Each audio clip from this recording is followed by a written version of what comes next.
Brampton resident. Under 7.7, a copy of this report is before you, I believe, but it was also emailed to members of council on May the 10th. And we have two added delegations for that item. Sean Ford from Dancor Construction and Development, 54-2, Ryan Guter with Weston Consulting. And we have, I'm sorry, Mr. Clerk, 13.3, is that an added correspondence from Basim Matuk? I do have one question, and my question is through to staff. On item that was referred, 11.1, we have three delegations registered on this agenda, Basim Matuk, Zahadul Kabir, and Edward Zuchik. Are they in attendance this evening? Oh, you are here. I do recall some correspondence asking that that item be further deferred. Is it deferred, or are we going to be dealing with that item this evening? Madam Chair, it is requested by the applicants that the item be deferred. Okay, in which case we would defer 5.3, all three delegations. Item 11.1, which makes reference to the April 19th and the March 8th staff report. Item 13.1, which is correspondence from Carl Brawley. And item 13.3, which is the correspondence from Basim Matuk. Okay? So there's been a request to defer that item to a future meeting. To the June 5th meeting? We now have a date? Okay. Are there any other changes to the agenda? Did I cover them all, Mr. Clerk? Okay. Councillor Dillon? I wanted to, from the consent agenda. When we get to, no, we haven't got to consent yet. Okay. We have another added delegation under item 7.5. Oh, I'm sorry.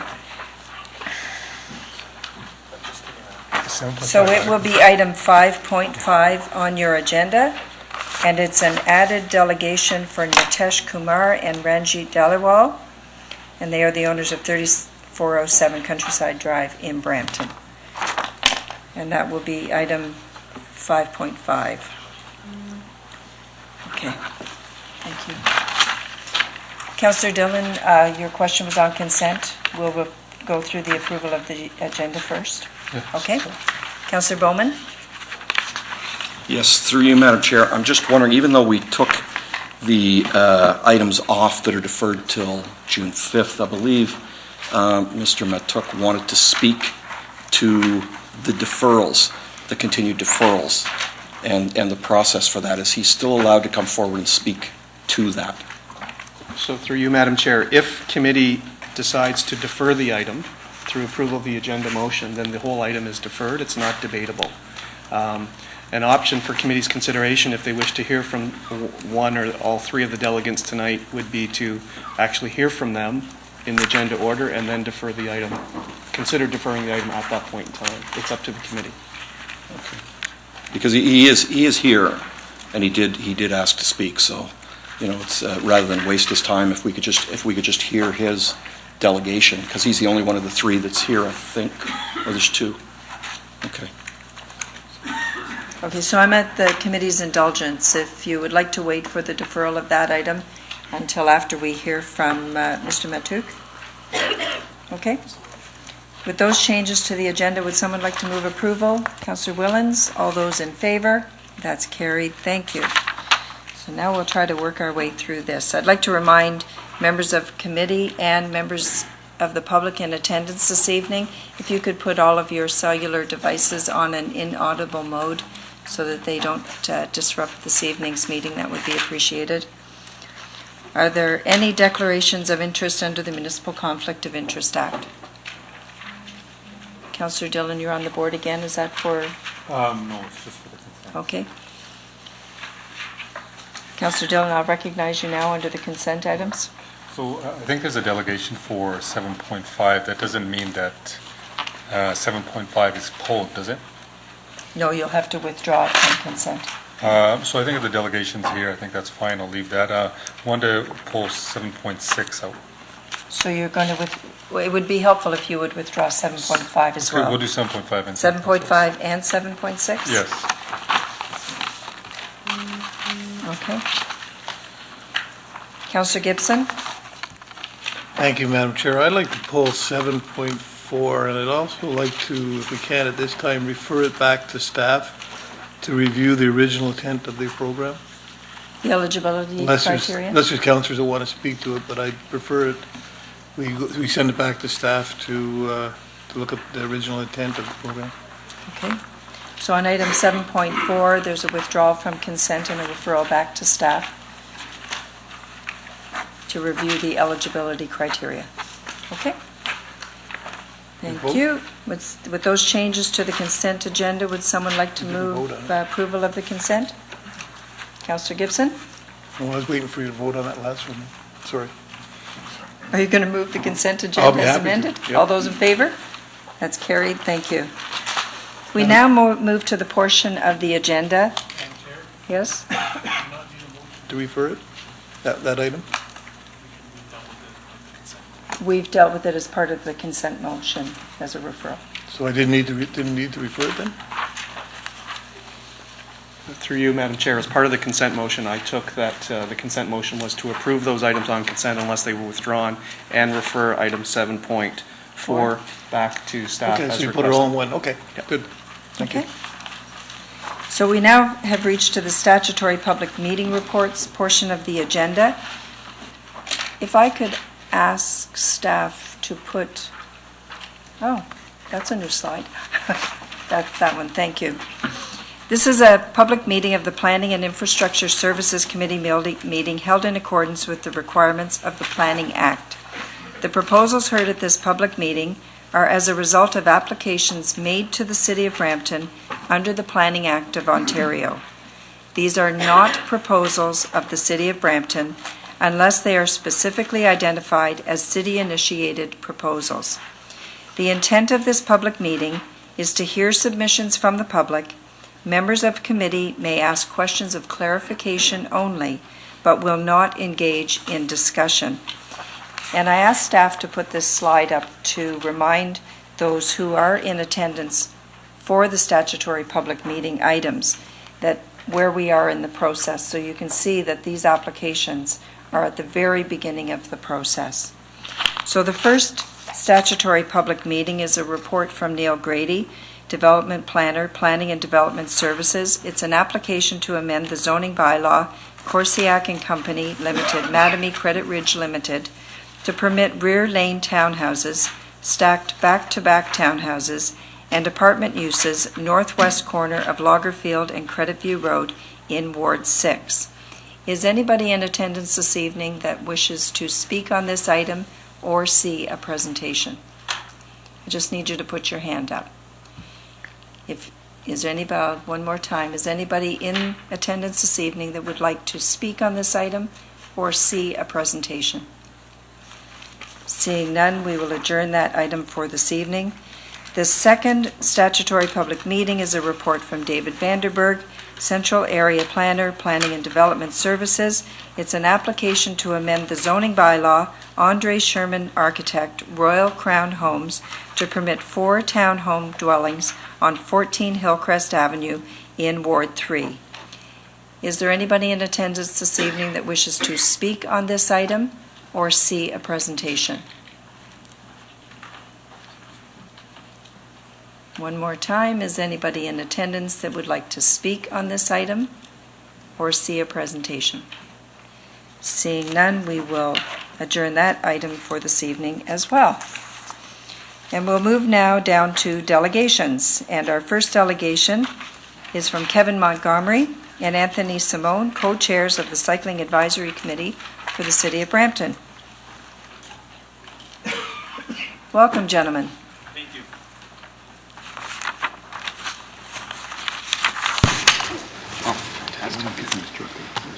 Perfect, thank you so much. So actually, before we get started, I understand that we are typically limited to 5 minutes in time for a delegation. We'd like to request an indulgence through the chair of the committee, given that it's both Kevin and myself delegating, and we are delegating on 2016 as well as 2017, if we could have the indulgence of a 10-minute time slot for a I'll need delegation. a motion. Would someone like to move an extension of time? Councillor Dillon, all in favor? That's carried. Thank you very much. You're welcome. All right. So if we could get started here. Just a quick introduction. My name is Anthony Simone. I'm one of the co-chairs of the Brampton Cycling Advisory Committee. I'm here with my fellow co-chair, Kevin Montgomery. Together, we were going to be giving you some information on what we've been doing this last year and what we have coming up for this year for cycling within the city. So to start with the 2016 review. To begin with, the Active Transportation Master Plan is in the process of being drafted by IBI Group. We have provided insight into the terms of reference that are going to go into the Active Transportation Master Plan. As part of that, IBI Group has come to our committee, has presented to us, has provided us with information regarding the scope, the direction, objectives, and project visioning, as well as next steps for the Active Transportation Master Plan. The committee as a whole has been integral in terms of working with IBI Group and providing them some insight on what we recognize as needs for the city, given that we communicate with cyclists and we are active cyclists within the city.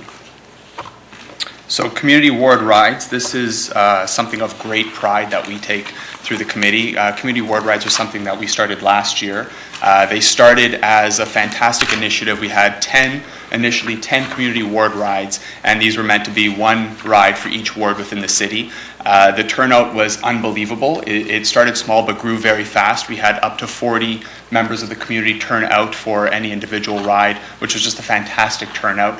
You can see some photos that are on the screen here from citizens that came out, as well as Councillor Bowman, who participated in one of the rides as well. These are fantastic ways where the community comes together, is engaged in cycling, recognizes what we're doing to promote cycling within the city, and really it takes a hands-on approach to cycling. A lot of people haven't had the opportunity to necessarily cycle on the road. They maybe are hesitant, but when we have a large group come together who spearheads this, they definitely partake and get involved. As a result of that, there was huge demand for these community ward rides. We then increased it to 12. We added 2 new rides at the end of the year, which had fantastic turnout. Citizens loved participating, and we recognized that this was a marketing opportunity. We had people that were coming out to these ward rides who wanted to be involved, and we were drawing a crowd. People notice when you have 30, 40 people all cycling together. So you can see the top right-hand corner there, we have a beautiful trailer which is attached to the back of a bike, and this allows us to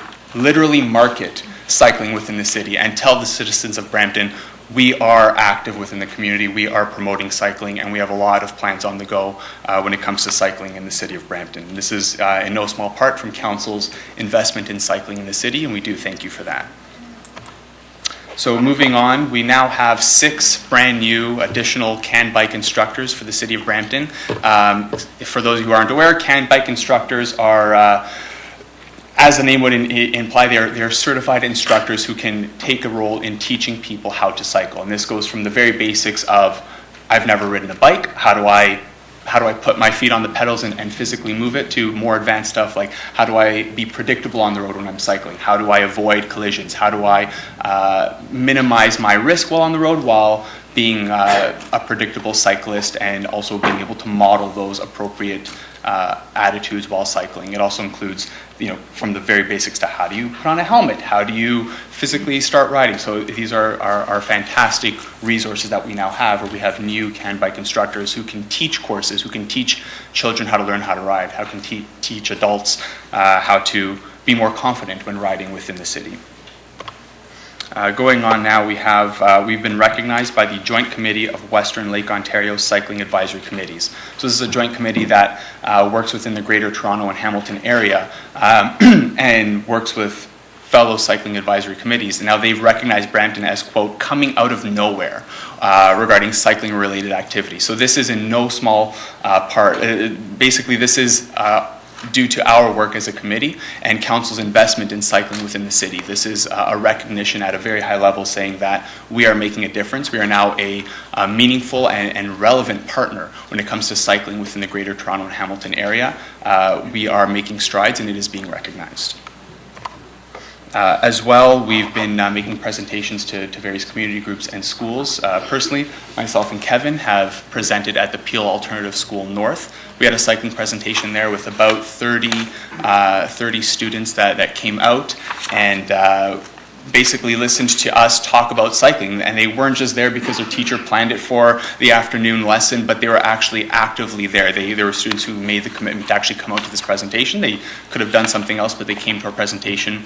And they were actively involved. They had meaningful questions. They wanted to know more about cycling. They want to know how they can get more involved. And we had some relevant information for them, like why bike? Why not just take the bus? That's great, but you can also cycle. We gave them the alternative information that maybe they didn't realize before, but now had a greater appreciation for. And while it looks like a little blurb on the right-hand side of the screen there, that's a scan of a card that the students signed and gave to us. And if you take the time afterwards maybe to look at it in closer review, it's not your generic thanks for the presentation. There are some meaningful comments there. Students actually appreciated the presentation we gave. They cared about what we were talking about, and these are people who are going to be ambassadors of cycling as they continue to grow.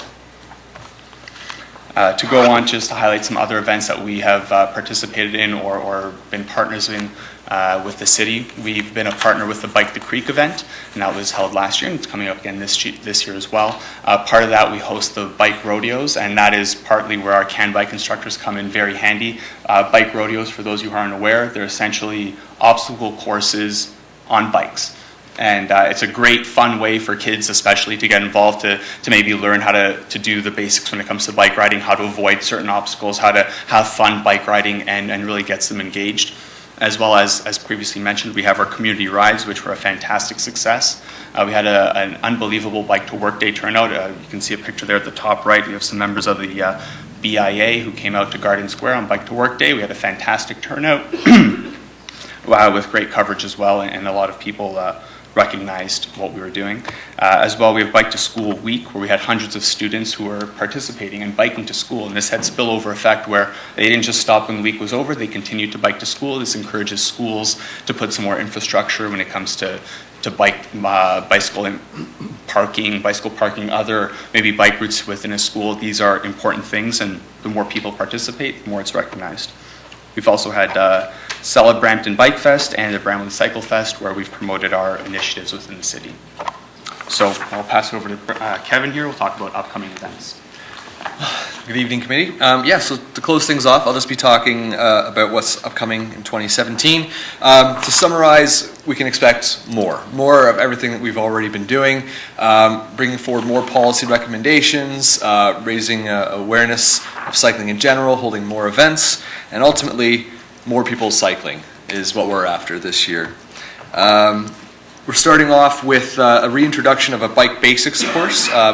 Now that we have 6 CAN bike instructors available in the city, these instructors are now active delivering these courses to kids. The region of Peel has stepped in as well to also offer swag and prizes and all kinds of fun stuff for participants in these courses. And what's really quite remarkable about this is that the barrier to entry has been significantly reduced. The courses are only $2 for participants, which is absolutely amazing. More work into the active transportation master plan. This is moving ahead very quickly. It's very exciting. We're expecting completion for spring 2018. And all of this is happening under our recent designation as a bicycle-friendly community, which Brampton was present to receive at the Ontario Bike Summit this year in April. There's a snap of some of us holding the award. This is a significant achievement and milestone for the city of Brampton, but it's also not one to take for granted because the targets for an award like this adjust as the city grows. So work will have to continue and even increase just to maintain this award, let alone go for the silver. So that concludes our presentation, and we are happy to address any questions that you have for us. Thank you very much. Councillor Medeiros. Thank you, through the chair. Thank you for the presentation. Really I think this just really reflects the passion and the commitment from the cycling committee. And the actual results being delivered. Also take this opportunity to recognize the collaboration with staff is fantastic. To see the way that staff work collaboratively, having taken over from Councillor Bowman and joining the committee, really it's a pleasure to see us pushing in the envelope.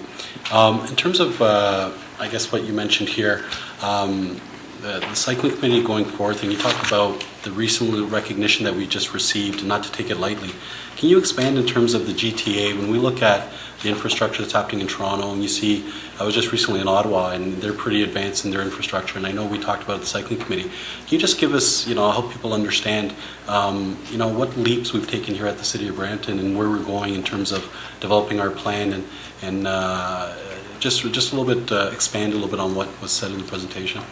Yeah, sure. So I'll address that sort of on two levels. One is sort of at a high level, what does this award represent? Yeah. So the awards are given to recognize cities that have achieved strides in 5 categories called the 5 E's. So those are engineering, enforcement, education, encouragement, and the 5th one, evaluation. There we go. So, and each of these are they sort of feed into each other. A bronze award means that we have kind of met a base level merit across all 5 E's. So we have some level of infrastructure, we have some level of education, encouragement, and a process in place for evaluation and improvement moving ahead. Mm-hmm. That gets you your bronze. Looking at a city like Toronto, they have a gold, and that largely recognizes the strides that they've made with infrastructure, particularly within their downtown core. Ottawa, you mentioned as well, I believe is also a gold standard. To put this into context, there are 2 additional levels above gold. There's diamond and platinum, and there's not a single city in Ontario yet that has achieved those levels. Wow. That's excellent. Appreciate it. Thank you. Okay. Thank you very much. I see no other speakers on the board.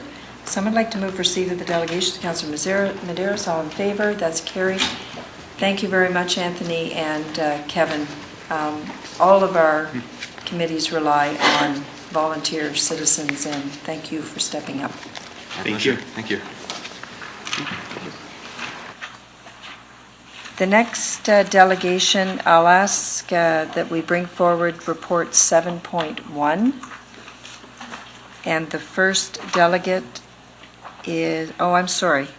I apologize. We're at item 5.3, Basim Matouk.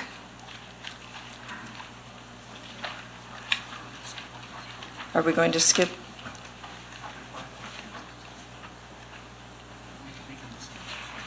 Okay, no, I'm sorry. I was right the first time. We'll bring forward report 7.1. And the first delegation is Paul Januszewski.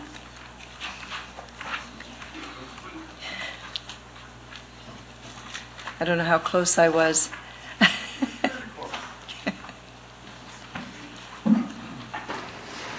Welcome. I would like to remind all delegations this evening that you have 5 minutes. Good evening. My name is Paul Januszewski, and I live at 219 Murray Street. I live directly across from where this new long-term care facility will be. Just going to read my notes so it's quick and easy for you. I'm not against the long-term care facility. I've lived on Brampton Street across from a long-term care facility for 30 years. I understand expansion may be needed. I'm against moving the facility closer to the residents on Murray Street and the larger footprint the total complex will be. On last Thursday's meeting, we said that there will be a fence on the Murray Street side. There will be a fence in this area for protection of residents. I do not want to see what the old building has, the chain link fence that looks like one around a factory or a correctional facility. I would like it to be a fence, be appropriate for the area to enhance the neighborhood. I also read that the sound issues will be dealt with. I want to be clear and understand that they are provisions that when the building is built and there's a noise issue, say from an air conditioner unit or some other else, this will be dealt with and not kept as is. In last Thursday's meeting, there was talk about replanting trees. Will this be in conjunction with softening the facade of the building and taking away the massive size of the facility? And will they be of the appropriate size? We're called Flower City for a reason, so hopefully we can have that. I also want to know what plans there are for any future retail facilities and additional senior housing units planned to replace existing structures. I do not want to see any signage on Murray Street, as we are at the back of the building, and all signage should be at the front of the building. Don't want to see any outside lighting at the rear of the building on Murray Street, or any lights on in the offices all night on the Murray Street side, because it will affect how we sleep.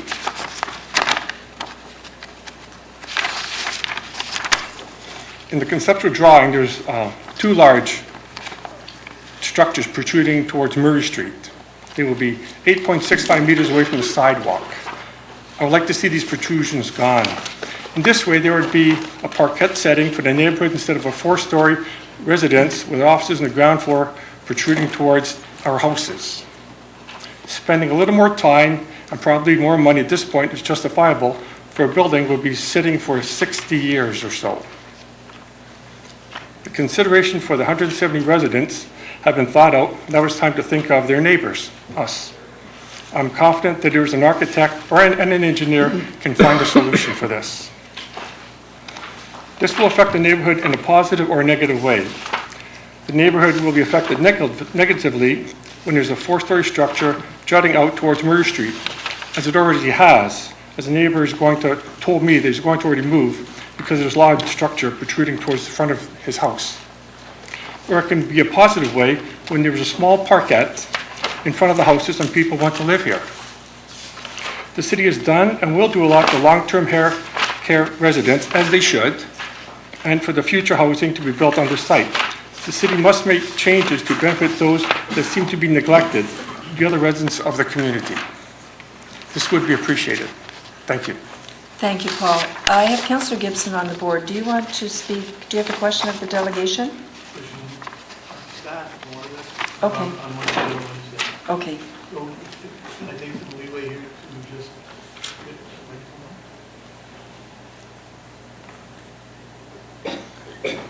I'm just wondering, since we have a couple of delegations, we also have some people from the Region Appeal here. Perhaps I think the first ones are the residents that are speaking, or maybe they're not. They're speaking last. I'm just wondering if once we get these questions, because we've already been through a statutory public meeting, and after this will be going out to council, I would assume. If we can try to answer some of these questions, in particular what the gentleman asked about trees and fencing, I'm sure there's got to be somebody on staff, either from the City of Brampton or the Region Appeal, that can answer those questions for the residents tonight. Is that possible, Madam Chair? Yeah, I was going to signal to the regional staff who were here if, I'll sort of take my cue from the residents. We have Dr. Saha and Nancy Polsonelli on the agenda to speak, and David Cherenzenko. Now, they are obviously on behalf of the applicant. If it would be more beneficial to staff to go at the end so that you can hear the questions coming from the community, and if you're able to respond to them this evening, you're fine with that? So, thank you. I'll move to Burl Anselm and then Juliana. I'm going to mess that last name up if I try to say it again. Cacciavillani, not just almost phonetic, and Linda Gilbert.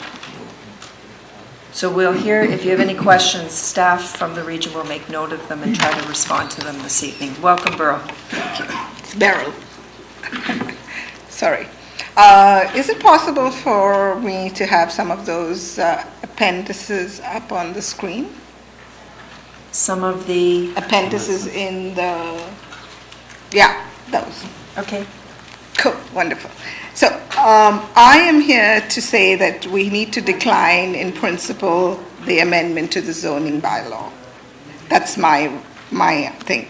I'm opposed to the recommendation report on the amendment of the official bylaw and zoning, official plan and zoning bylaw. The reason for that is when we change the zoning bylaw, we are changing an open space to a built-up area or institution. And we're changing an institutional area to an open space or pocket. So to me, it makes no sense that we're going to give away really good land for land that is already zoned as institutional and hasn't been built up fully. So there is, currently the region of Peel has about 8 acres of land, which they're going to swap 2 acres of it. I think, they're retaining 6 acres, yeah, so they're swapping 2 acres. Of that original land, there is a lot of green space or open space which is still available that they could use. For example, there is the space above, I don't know how, not southeast west, so the Salvation Army, which is right on the top, there's green space down there. I'm not sure how many acres of land that is. And we had asked at the last meeting the space between Nance Senior Center and Manor Bridge, about that area, and we were told it was 1 acre there, but half an acre had to be kept. As you can see from this thing, that potentially they can build a 5-story building in that area, not necessarily the half acre, because they're going to encroach on buildings that are already there. So why can't we use the original space that is already designated as institutional to being institutional and not having to change green space? So that was my main question there. And I understand it's because we want to keep the senior people who are living there currently in their place and not upset them. But again, to the rest of the community, we have 177 people who live in this area who are going to move closer to residents, which I think at the last count was over 1,000 people living in that little area. We're going to take away park space, which is now quite open to most residents, and we're going to put it internally. So as I said, I'm opposed to that, and I would request that when we are designing, we redesign this whole area where we could construct in phases, as we have phase 1 and phase 2 in the development plan, that we phase through and come up with a plan where we still use potentially a lot of space that hasn't been used at present, designated as institutional. Thank you, Beryl. I have no questioners on the board. Thank you. Thank you. Juliana Cacciavillani.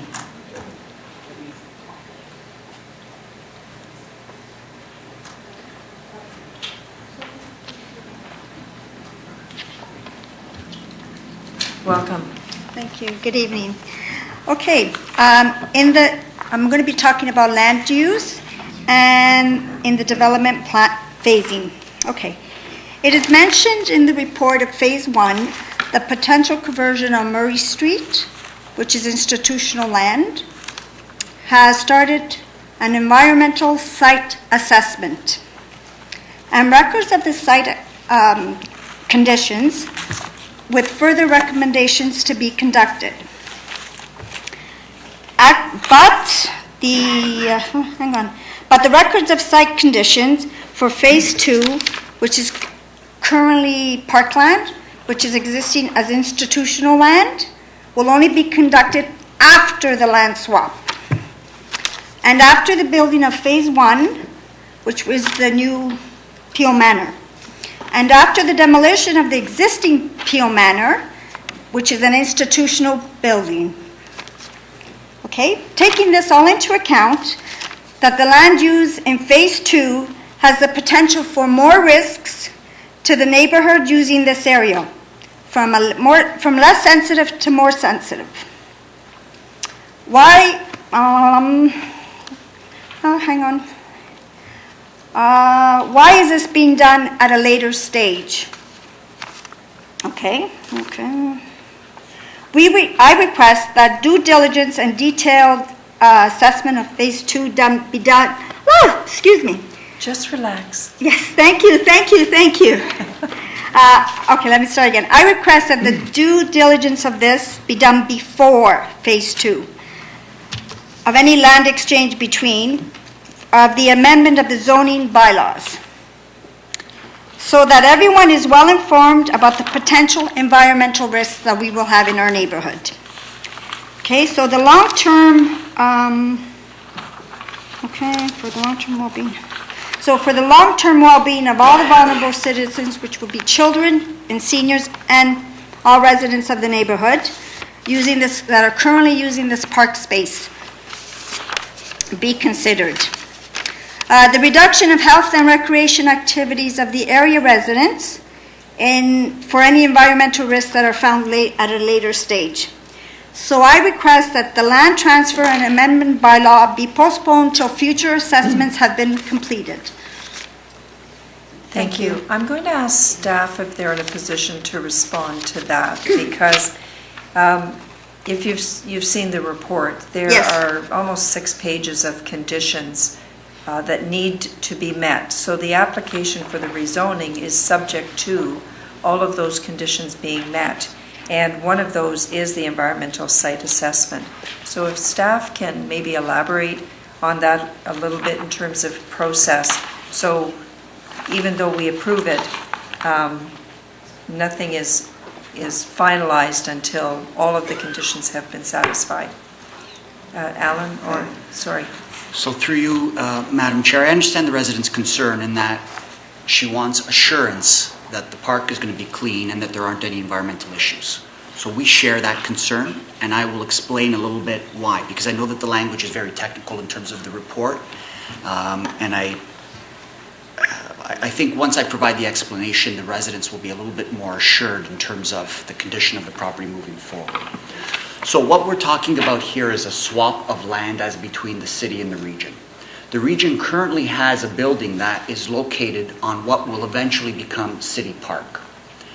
The reason for the deferral of the environmental testing and the remediation and the record of site condition is because currently you have a building on what will be park. That building needs to be removed. All of the soils need to be tested, remediated, and so on. You can't do that while the building is there.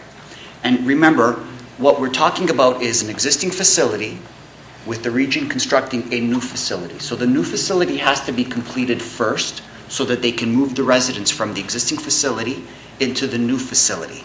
Once that's completed, the old building will come down and all of the testing will be done and the remedial work, if it's at all necessary, will be completed to the provincial standard for park and residential. It's the highest standard that exists provincially.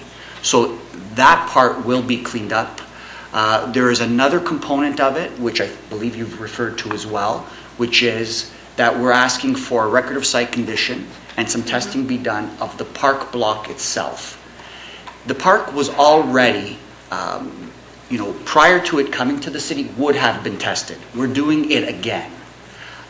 Because we're going to have residents moving into that space, it's our practice to require brand new studies be completed to assure us and the people, whether it's the residents moving into that space, into the new building, or the community at large, that soil, those lands are perfectly clean to the highest standard possible.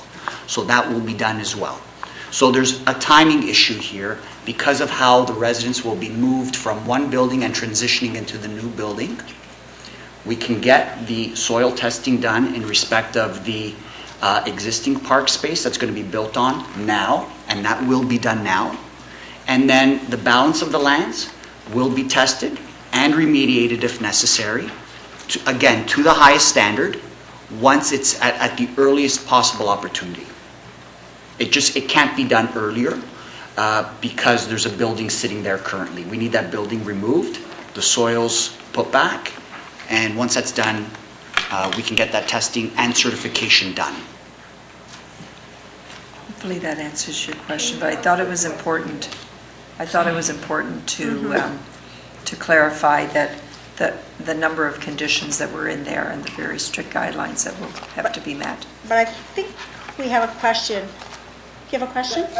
We are more worried about the phase 2 part, which is the more potential one. I know you say. Okay, I'm sorry, but Roy, you did have an opportunity Okay, that's fine. to speak to this, but thank you very much, Julian.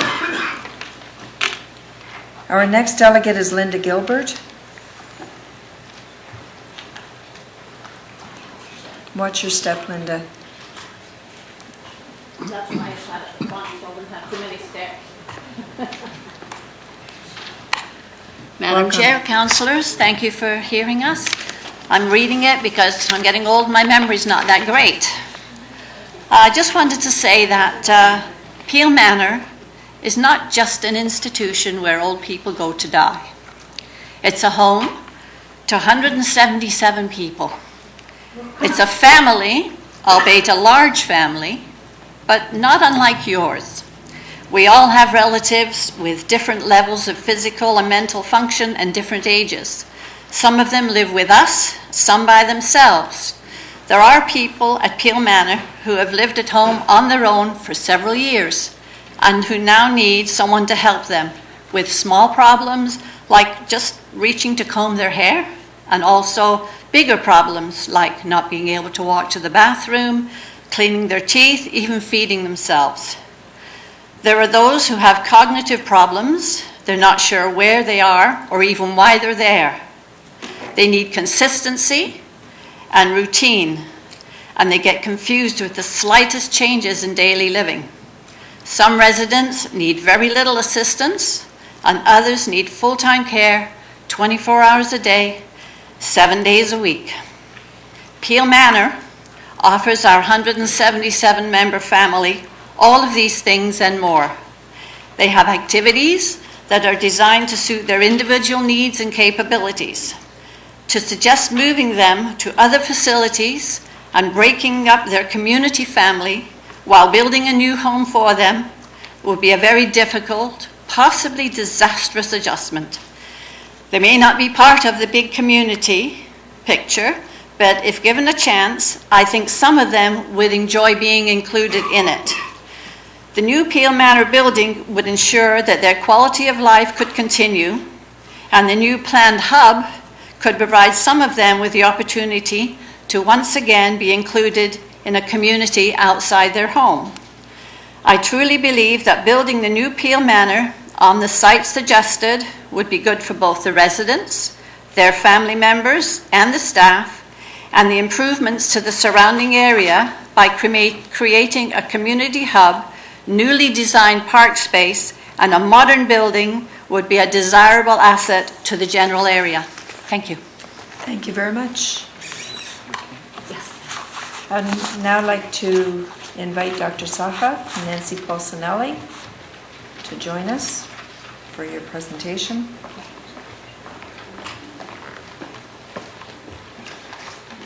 Welcome. Good evening. My name is Dr. Saha. I'm the Senior Medical Director for the region of Peel Long-Term Care. I'm also the Medical Director and Chief of the Seniors Health System at William Osler. I'm also the Director for the Memory Clinic based out of Peel Memorial. I'm going to talk to you today about the opportunity and the problem that we have at the same time. The first point I'd like to make to you is as regards to dementia. The problem that we have as of today is that with the increase in the standards of public health, people are living longer. And we know that for every 5 years that you live beyond 65, your chances of getting dementia double. In modern times, it would be accurate to say that dementia is the epidemic of our times. Now, with that background, it is important for me to mention to you that the Central West LHIN, in terms of the statistics published by the Ministry of Health that have been provided by Cancer Care Ontario, has the dubious distinction for being the LHIN that will have the highest rise in the prevalence of dementia over the course of the next 5 years. The average rise in all LHINs for this province was 22%. The rise in the prevalence of dementia for the Central West LHIN is 46% over the next 5 years. We are in a situation of unprecedented rise in our requirements to have facilities in place for these people. The relevance of long-term care in the context of looking after these people has never been greater. the requirement for having a modern facility in Brampton that caters to the changing nuances of dementia care has never been more compelling. So the opportunity that we look at today is that with the redevelopment of Peel Manor, we can provide more compassionate, more modern, more evidence-based care to this specially vulnerable segment of society. I think I'm just going to dwell on this very briefly, but it is important for people to understand that through the process of dementia, two parts of your brain could get compromised the most. One is the hippocampus and the other is the temporoparietal lobes. And what that means is that when these lobes of your brain get compromised, your ability to register new information or pick up new habits becomes significantly compromised. Your ability to have any sort of attention span becomes very compromised. So when these individuals, as has been suggested by various parties, if you move these individuals from their current circumstances to which they have adjusted to new circumstances, it results in catastrophic consequences. We know this because of published literature. We know that in instances where this has happened, it can have potentially fatal consequences for the individual. One of the other aspects that I'd like to mention to you is that we now have evidence to suggest that people who have dementia, as has been previously referenced, these may be less thinking individuals, but they are more emotional individuals. They become emotionally attached to the environment in which they are currently resident. If you were to move these people forcibly due to considerations that are not entirely their own, it can have catastrophic consequences on their psychological health. I'll just end by saying, having reviewed some of the recommendations made by the public in the course of our redevelopment efforts, it is my informed opinion that any efforts to forcibly displace or rehouse these vulnerable people will likely lead to catastrophic and likely in some instances fatal consequences. That's all I have to say today. Thank you, Doctor. Nancy Polsinelli is our Commissioner of Health at the Region of Peel. Welcome. Good evening, Madam Chair and members of Council. Thank you so much for allowing me the opportunity to speak here today. So you've heard Linda's compelling story as a family member, excuse me, and volunteer at Peel Manor. She joins us every day where she helps to care for both her husband and her mother, who both live at Peel Manor. And I tell you that her story is very similar to the stories of many others at Peel Manor. And I'm happy to say that we have residents and clients here today of Peel Manor supporting our initiative. Dr. Saha just told you about the need for a redevelopment of Peel Manor to best care for our current and future long-term care residents and adult day program clients. In addition, he also describes to you why keeping our 177 residents in their home rather than moving them while we rebuild is critical to their health. If there's one message I want to leave with you here today, it is that the design of the Seniors Health and Wellness Village at Peel Manor has been and will continue to be created using an integrated approach. And that integrated approach, we believe, is really pulling together the voices of our residents of Peel Manor, the clients of the Adult Day Program, the immediate neighborhood, as well as the greater community in that area.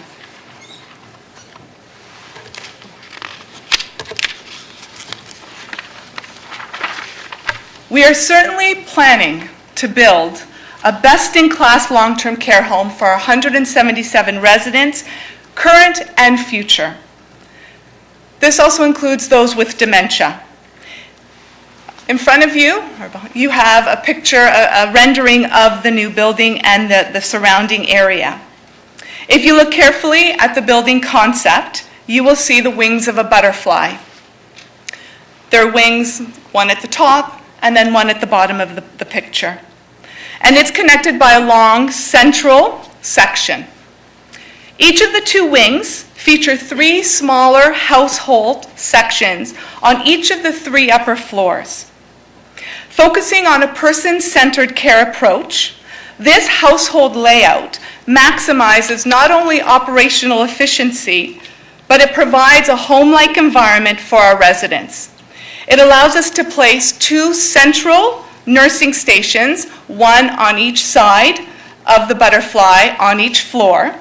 And this helps us to optimize our operational costs for the years to come, but more importantly, it helps us to make sure that our residents are living in a home environment and not an institution.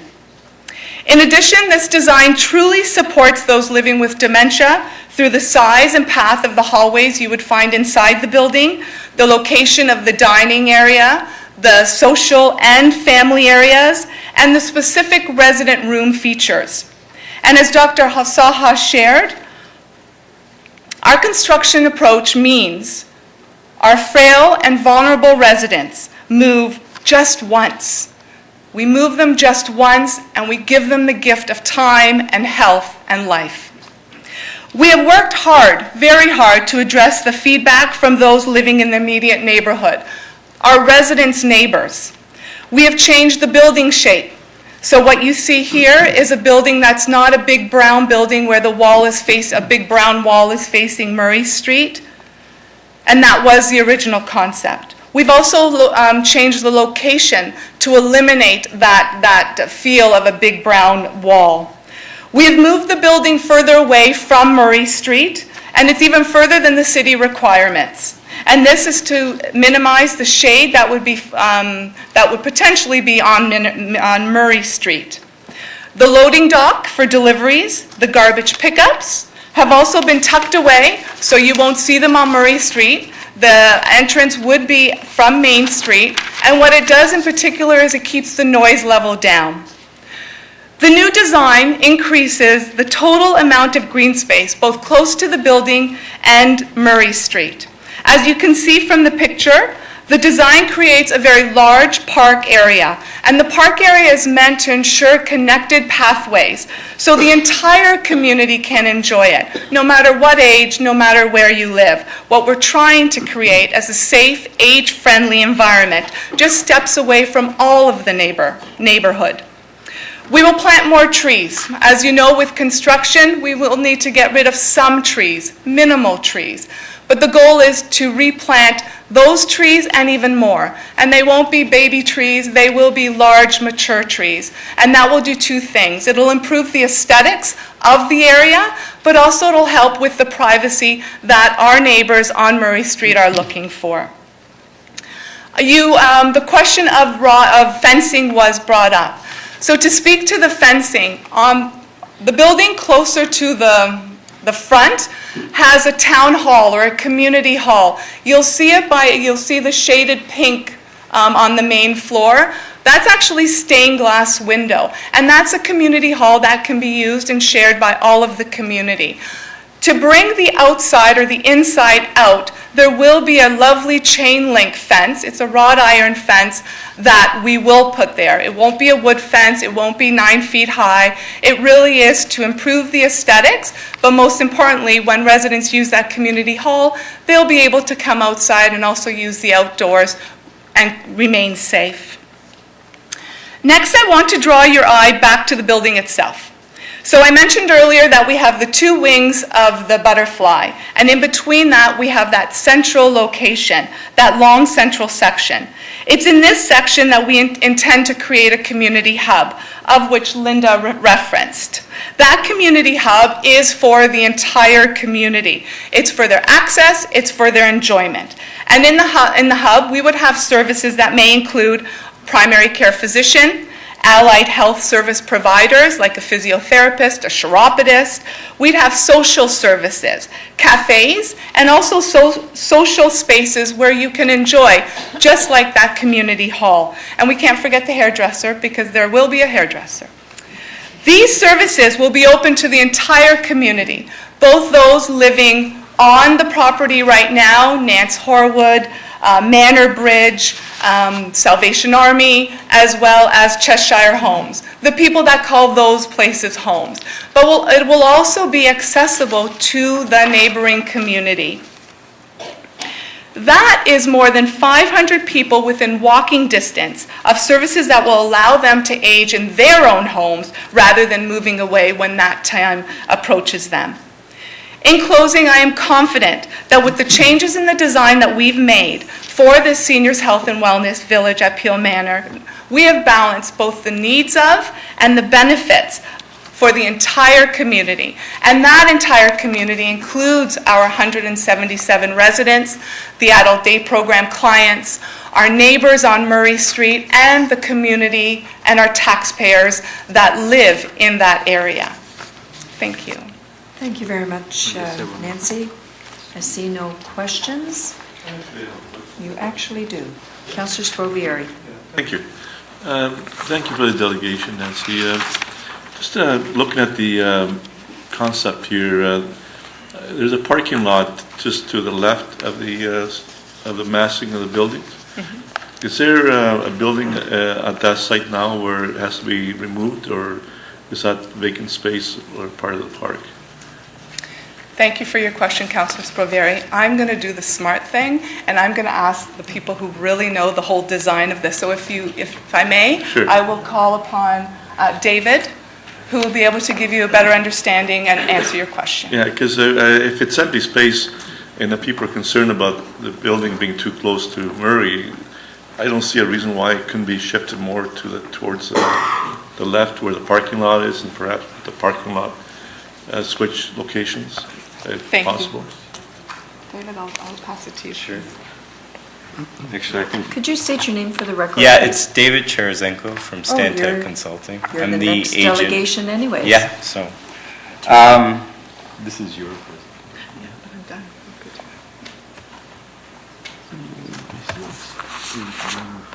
Yeah. Just ask for the previous one. I can't do it from here. Oh, okay. Can I do it from here? Do you know? Peter,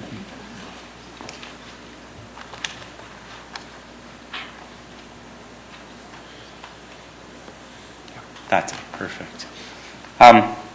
So yes, my name's Dave Cherizenko. I'm a planner from Stantec, and I'm the agent for the region on the applications for official plan amendment and zoning bylaw amendment to implement the proposed community hub and long-term care facility.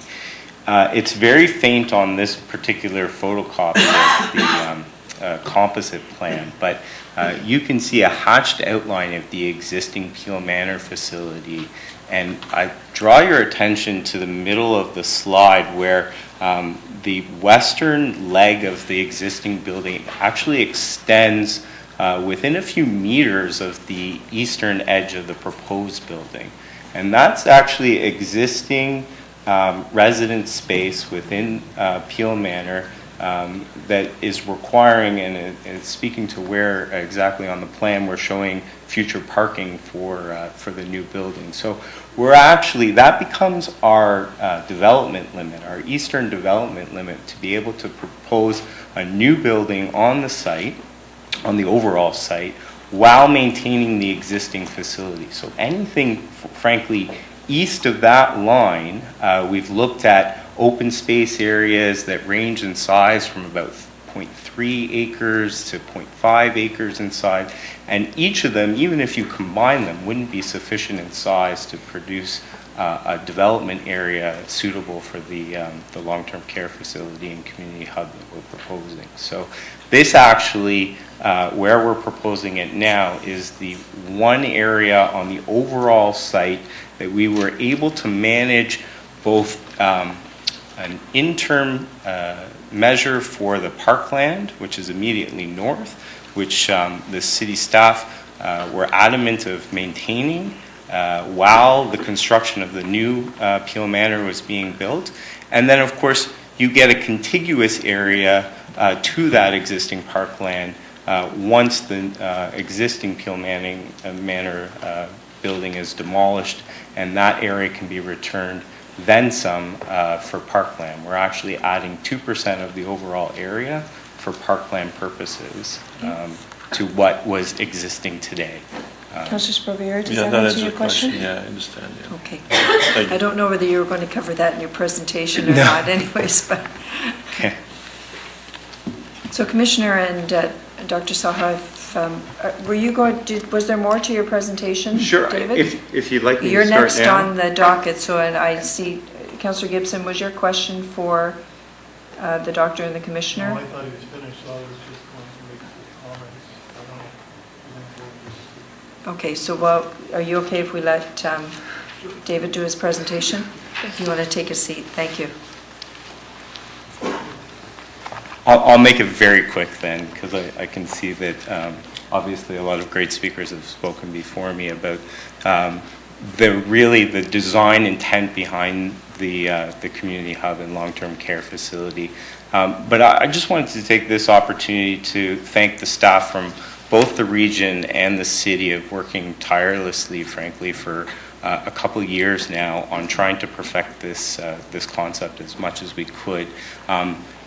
This really comes down to two intertwined factors. The first is a very complicated and strategic phasing of redevelopment, and the second is a concerted effort to integrate a space that, frankly, has not been connected physically to the community, even though it's offering services to that community for quite some time now. So to walk you through the phasing, where the new Peel Manor building is being constructed occupies about 2 acres of existing parkland as part of the Murray Street Park. While that building is being built, redevelopment of the other 2 acres immediately north of that in Murray Street Park will be constructed at the same time. So there would be no loss in any play structures or usefulness of that park space while the new building is being constructed. At the same time, I know that staff at the city are looking at better ways to integrate that space into Gateskill Park, which is immediately north, and opportunities to do that not both from a path perspective, but from a services perspective, of making sure that there's multiple opportunities from a recreational standpoint to connect those spaces for all types of users within the community. Once that space for both the building and the interim park condition are established, we will immediately move to demolish the existing Peel Manor facility and create an additional 2.5 acres of parkland, which will connect not only the interim parkland condition at Murray Street Park, but it'll also create an opportunity to present a central figure for the cemetery lands and some of the adjacent heritage assets that the city has on the site. And it really creates a central draw to the area and to the park space that we'll be protecting and enhancing by creating that additional park space.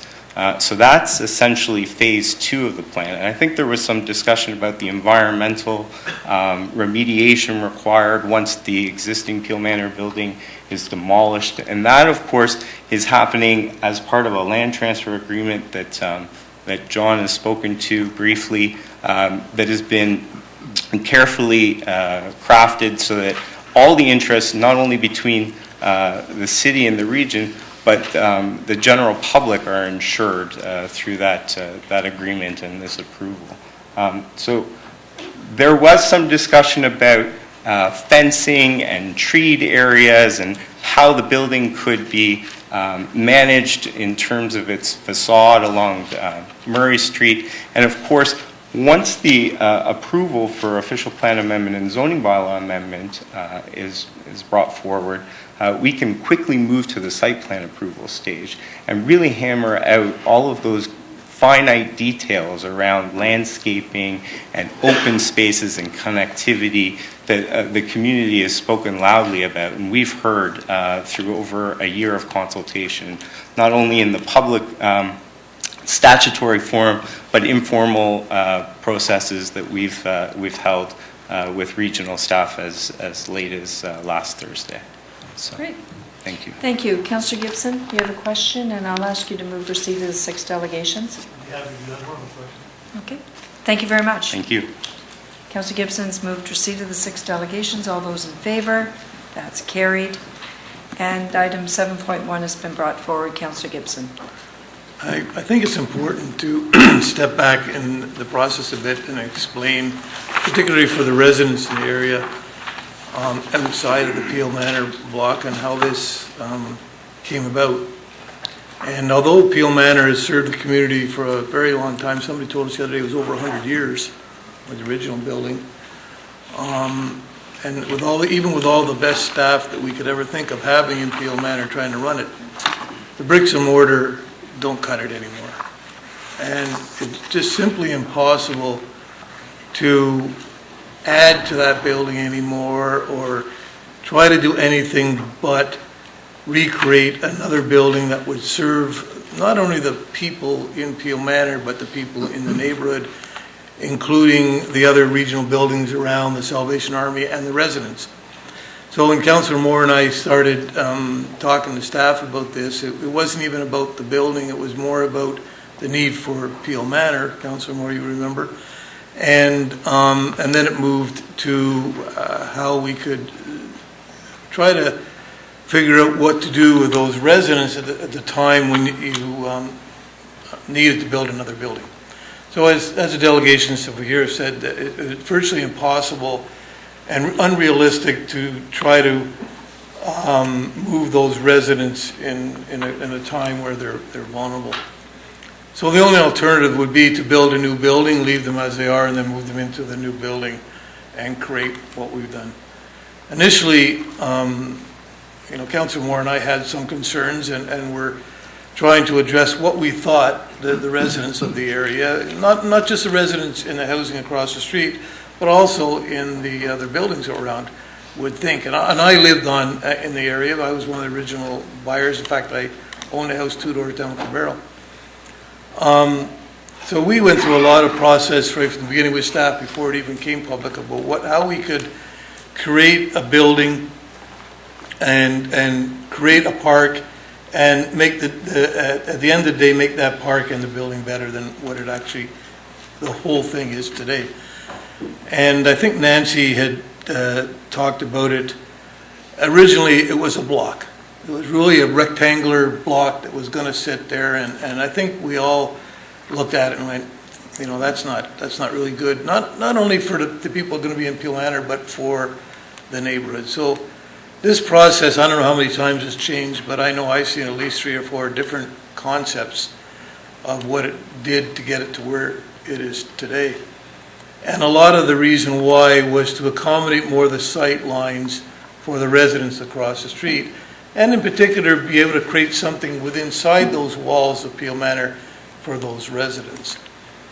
So not to belate this, I could go on for a long time on this, but I really want to put a way to go out to the staff at the Region of Peel and the staff at the City of Brampton for all the work that they put into this, because in the 26 years that I've been a councillor, I have never seen an application take so much time and put so much effort into getting to where we are today. And kudos to all you who have done that. Because normally, if this was just a developer coming in, it would never have got to the point that it is today. I can pretty much guarantee that. Us that sit at the Region of Peel and sit here at the same time, the regional councillors and the mayor, when we were at the region, the idea, it really wasn't what you see today, but the idea of those was unanimously supported at the Region of Peel. And then we had to come here and deal with the city portion of it. So it kind of puts us in a real awkward position of saying, putting our regional hats on and saying, this is a must that we have to do, and then come and put our city hats on and say, but it's got to be good for not just the Region of Peel, because it serves the Region of Peel, but good for the City of Brampton and its residents. So I thought it was important to recognize the staff, and both at the region and the city, that got us to this point today. And I'm proud of this, quite frankly, and I hope the residents will be. One of the things that excites me about it is it's not a closed-door institution. As Nancy had pointed out, and I think the consultant pointed out, that this is for the neighborhood too. There will be services in there. I think we heard there might even be a doctor's office in there that the residents in the area can use. It's not just for Peel Manor or for the other regional buildings. It's for the whole area. So I'd be happy to move the report, Madam Chair. Thank you, Councillor Gibson. Move the chair be heard. Councillor Gibson has certainly made a lot of the comments that I would like to echo this evening. Certainly appreciation out to the staff of both the city and the region for rolling up your sleeves to make this happen. I also want to thank the residents in the neighborhood.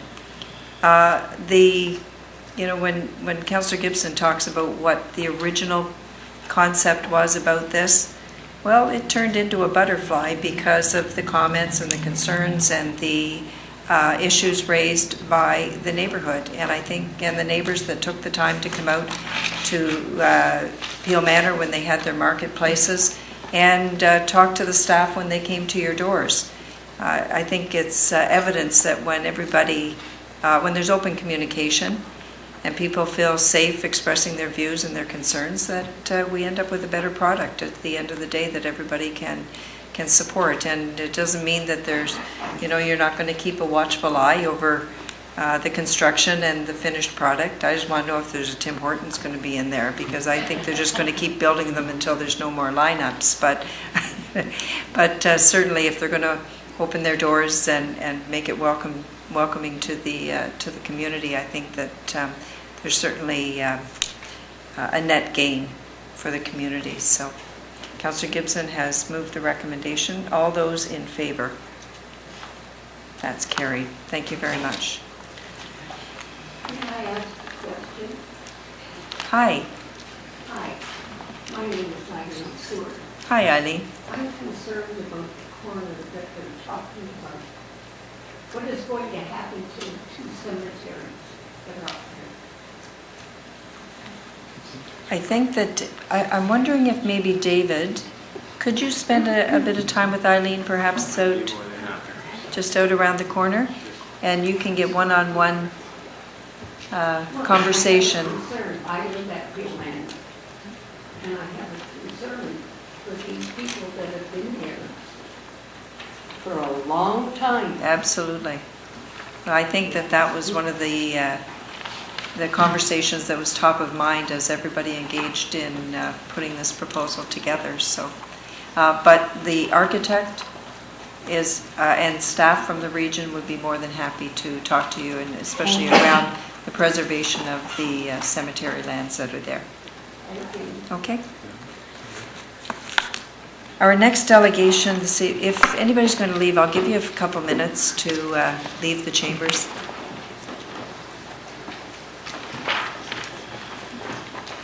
And Basim Matuk, thank you for your patience. Good job, Nancy.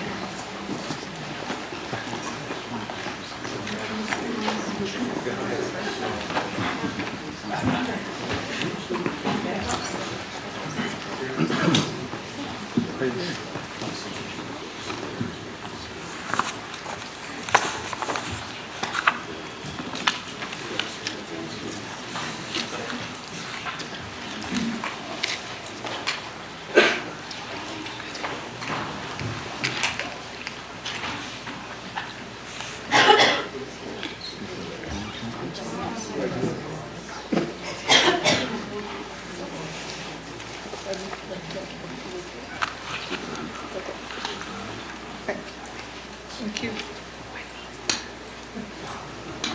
So our first delegation is Basim Matuk? Yes, Basim Matuk.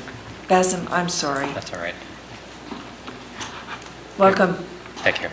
First of all, I'd like to thank you, Madam Chair, and Council for giving me the opportunity to speak, particularly in light of the fact that this agenda item has been deferred, and that's actually specifically what I'd like to speak to. First off, this item has not met the requirements of the city, and one of our concerns is that it was brought forth as an agenda item. It was scheduled to be heard first last month, and now this month, and now for next month, without having met the requirements of city staff to proceed. I'm not sure about what the requirements are for those requirements for agenda items to proceed, but our position is it shouldn't have been scheduled in the first place. But getting back to the deferrals, one question we have is how often or how many times can this be deferred? Can the specific reason that it is currently being deferred is over an issue that has been in dispute for the last 9 years, at least, to the records that are in the recommendation report itself. So if it hasn't been resolved in the last 9 years, is it reasonable to assume that it will be resolved in the next month? That's one question. I'm going to let see if staff are able to respond to that. The information I have is that the applicant has asked for the deferral. So in terms of how long it can remain in that state of deferral, I'll let staff respond. That is correct, Madam Chair. So the deferral is requested by the applicant, Fieldgate Homes in this case. And the deferral request is made to allow some time for discussions between Fieldgate city staff and some outside agency. In this particular case, it's Orangeville Railway, to review some technical matters. And so we have had some discussions. It might be that the applicant wants to pursue some additional elements that were discussed recently with the ORDC, and so hence the reason for the request from the owner's agent, Glenschnar and Associates. I understand generally that they are not looking to defer, I guess, numerous additional times, but rather this is really the deferral that will allow them to understand that they want to pursue the item at the next planning committee meeting. But perhaps the applicants can speak to the details of their intent on further deferrals. I'm not sure that really, so is there no specific policy on the number of deferrals? It can just in perpetuity be deferred if council agrees? Sometimes we defer things and forget we deferred them until somebody says, hey, didn't we defer that? Okay, well, just as a point from our delegation, that there is a certain amount of feeling that this is really not showing proper regard or consideration to delegations that are required to show up, only to be told that there really is nothing to speak of or hear. It's really a waste of our time. Well, the information that we have now is that it's deferred until the June 9th planning meeting. June 5th, I'm sorry. I think a fair point has been raised. If, the last time you showed up and we deferred it and you chose not to speak, and you're here again this evening, is it, and it may not be possible, but to give the kind of commitment that they're looking for, but is it possible to contact them in advance to say that the item has been deferred? It's one of those things that I'm going to let the clerk try to field this. So through you, Madam Chair, yes, but if committee makes a deliberative decision to defer something, then under our procedure bylaw, we're compelled to put that on the agenda.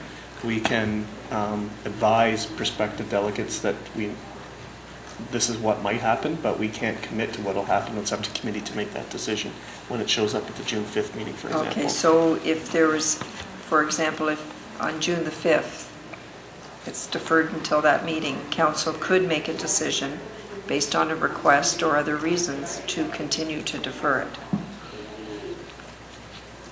So I think we'll try to be as fair and reasonable as possible, but until this committee makes a decision, the deferral isn't final. Okay. So, and just to keep in perspective, this particular issue has been outstanding for 9 years and hasn't been resolved within that period of time. And that particular date, I'm drawing from the recommendation report, in which a letter was sent from the ORDC to city staff saying that they do not give consent in this particular case for crossing their railway line. And there's been correspondence sporadically since then. So that just. Oh, and it's not unusual for some applications to span years. Now, the Royal Cliff application up in the Heart Lake community is an example of that. It spanned, probably 30 years from the first application that came in many, many years ago. So it just, sometimes they go into abeyance for a period of time for a host of reasons. Alan, did you want to speak to that? You looked like you had your finger on the button. No, I'm just ready at any given moment, Madam Chair. But no, nothing really to offer, except that, notwithstanding the letters that are received from agencies, we find that there often is some ability for us to look at new avenues, new ways forward with the agencies as well. So I know from really being part of the recent technical discussions that there is new ground being made. And Madam Chair, my second point is actually through you directed to specifically what you're saying about new avenues for discussion. The recommendation report is actually recommending that, or it's suggesting that the applicant is wishing to bypass the requirement to have the permission to have a permission from the ORDC to have that level crossing, and instead would prefer to have council approve that the development and then later proceed on to getting approval. Our position, our community and the community north of us on leadership is a little bit concerned about that recommendation or that request from the applicant. Because there may be some possibly unforeseen consequences of us granting that approval. And in fact, the RDC does suggest that suggest the possibility of gaining access over those tracks without their consent, which suggests some sort of hostile action. We're in a kind of an interesting situation tonight. We're not speaking to any report because there's a recommendation to defer. Mm-hmm. So the essence of that report is what your comments are really relating to. Right. But I hope we've answered your questions about the deferral. So that deferral is, I think, part of the deferral is to negotiate not only with the RDC, but to get a recommendation to move forward without the RDC from the city. So in the meantime, I think between now and June, those discussions are going to happen. So what we would like is for our recommendation to be part of that discussion that will be ongoing between now and June. And I do believe you made those comments during the statutory public meeting, so they will be addressed in the staff report. Sorry, which? They'll be spoken to. Did you not, you raised this issue when we had the statutory public meego on this? No, at that time I didn't know. At that time the applicant wasn't requesting that we bypass the RDC and go directly to approval from staff. Our concern is there could be some unforeseen consequences, some liability issues, some safety issues that if we go ahead and bypass the RDC's wishes, that we would then, as a city, assume, and city and taxpayers assume those liability issues for a railway crossing, as well as possibly opening us up to some actions from the RDC for if there is if there are negotiations going on between the RDC and the applicant, and we go ahead and provide a decision, there may be some legal consequences to us as a city and therefore taxpayers for that.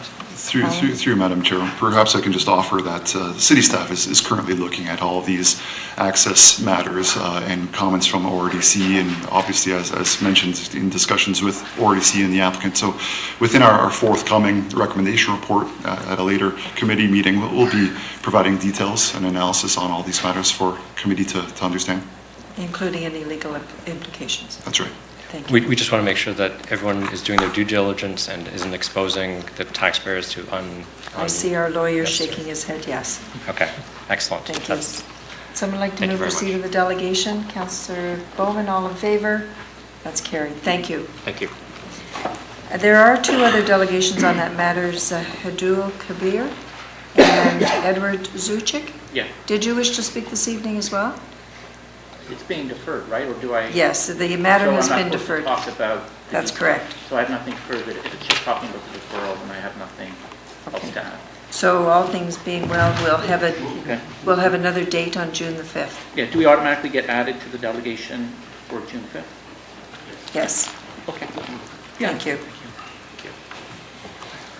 Our next delegation this evening, okay. Councillor Fortini, you'd like to move deferral of all of the other matters, so 11.1, 13.1, and 13.3? And 5.3-2 and 5.3-3. All in favor? That's carried. Our next delegation is Sean Ford, speaking on item 7.7. So if someone would like to bring that forward, Councillor Fortini, you'll bring the report forward. Welcome, Sean. Thank you very much. Thank you, members of the committee. My name is Sean Ford with Dancor. We're a Brampton-based development company, builder of industrial buildings, and in this case, the owner of a building at 21 Coventry that's been unoccupied since 2012. And we have a great opportunity to have a fantastic new tenant in that building, GTB, who does great work in the city of Brampton. We've really enjoyed and appreciate all the work staff have done with us over the last 12 months. And with the traffic study that we've done, the additional amendments to the traffic study and the internal planning for stacking of buses and cars, we're happy to say that we can accommodate the 480 students that are proposed for the site and to get our building back up and working again as a functioning and valuable property in terms of the area. Ryan from Weston will speak to more of the particular points, but we hope that you'll give us fair consideration so that we can move forward with our tenant for the 480 students and get that building going again. Thank you. Thank you very much. I see no questions on the board. I'll invite Ryan Guter. You're waiting until the end? Okay. Thank you, Madam Chair, Hi, members. I just wanted to add a couple of remarks. And first of all, my thanks to staff, including policy folks, development planning staff, and the folks at the table for what has been a lot of hard work on their part, working through the issues associated with this application. I just wanted to highlight that what we did is we ultimately submitted two different scenarios that are reflected in the staff analysis. And after the consideration of what's in the report, we provided some additional materials on May 8th to staff that actually allowed for one of the scenarios that was presented accommodated restriction on the amount of student capacity associated with the option. It's actually option 1A in Appendix 1A of the staff report. And that particular configuration had a few comments that we exchanged with staff, to which we filed a response to staff, which probably has not been fully reviewed at this point. However, it does support the full capacity of the 480 pupils entirely contained within the site of 21 Coventry. And we do appreciate that the staff recommendation does allow that to be sort of worked through with the commissioner, and we're very keen to do that. My simple request this evening would be that the committee provide that acknowledgement in the way that they see fit, because we do believe, and we've had some support from our traffic engineer supporting that capacity with some adjusted configuration to address queuing and the nature of traffic capacity on the road. So that is a request of committee for that consideration. We are quite keen to work with staff yet to make sure that that's acceptable. We do believe it is, and we'd ask for the committee's support for the applications of being allowed to move forward. And we're very appreciative of staff's efforts to get us here this evening. So to that end, if there are questions, I'm happy to answer them. And again, would appreciate the committee's indulgence and support. So thank you very much. Okay, thank you. Just, Councillor Frattini, if I could get some clarification, because I listened intently, but I'm not clear on what you are, if I understand, you've submitted some additional information that staff have not yet had an opportunity to review that would change the student capacity from what's in the report from 280 to 480. And staff haven't had a chance to review that yet.